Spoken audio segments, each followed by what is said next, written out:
Hello Sairam. Welcome back. ఎలా ఉన్నారు? అందరూ బాగున్నారా? ఇప్పుడు మీకు ఒక ఇంట్రెస్టింగ్ వీడియో చెప్తున్నాను, వినండి. సాయిరామ్, భగవంతుడు మనకి అవకాశాలు ఇవ్వట్లేదు అని చాలామంది అనుకుంటూ ఉంటారు. ఇప్పుడు మీకు ఎగ్జాంపుల్ చూపిస్తున్నా చూడండి. నేను చిన్న పాపకి ఒక బ్రష్ ఇచ్చానండి. అది మెల్లి ఆడుకుంటూ పడిస్తుంది. అంటే మనకి భగవంతుడు అవకాశాలు ఇస్తూ ఉంటాడు, మనం దాన్ని యూజ్ చేసుకోం. కొన్నిసార్లు మనం వద్దనుకుంటాం, మళ్ళీ మనకి అవకాశం ఇస్తూ ఉంటాడు. మళ్ళీ నేను తనకి బ్రష్ ఇచ్చాను, మళ్ళీ ఏం చేస్తుంది, కాసేపు ఆడుకొని మళ్ళీ కింద పడేస్తూ ఉంటుంది.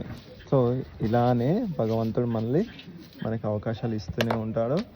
మనం దాన్ని ఎప్పుడైతే సద్వినియోగం చేసుకుంటామో అప్పుడే దానికి గల ప్రత్యేకత అనేది మనకు ఉంటుంది. సో కాబట్టి ప్రతి ఒక్కరు కూడా అవకాశాలు ఇచ్చినప్పుడు సరైన పట్టుతో మనం పట్టుకున్నట్లయితే అది మనతోనే ఉండి మనల్ని కాపాడుతూ ఉంటుంది. ఎగ్జాంపుల్, కానీ చిన్న తల్లి మాత్రం నేను పడేస్తూనే ఉన్నది అప్పటి నుంచి.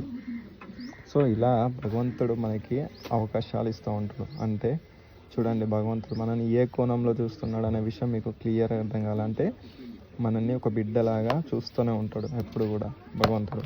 మనం కానీ దేవుడి గురించి మనం అనుకుంటూ ఉంటాం, దేవుడు నాకు అవకాశాలు ఇవ్వట్లేదు, నా లైఫ్ ఎందుకు ఇలా ఉంది అని అనుకుంటూ ఉంటాం.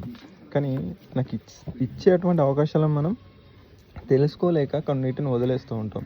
సో ఇదే రియల్ లైఫ్ స్టోరీ.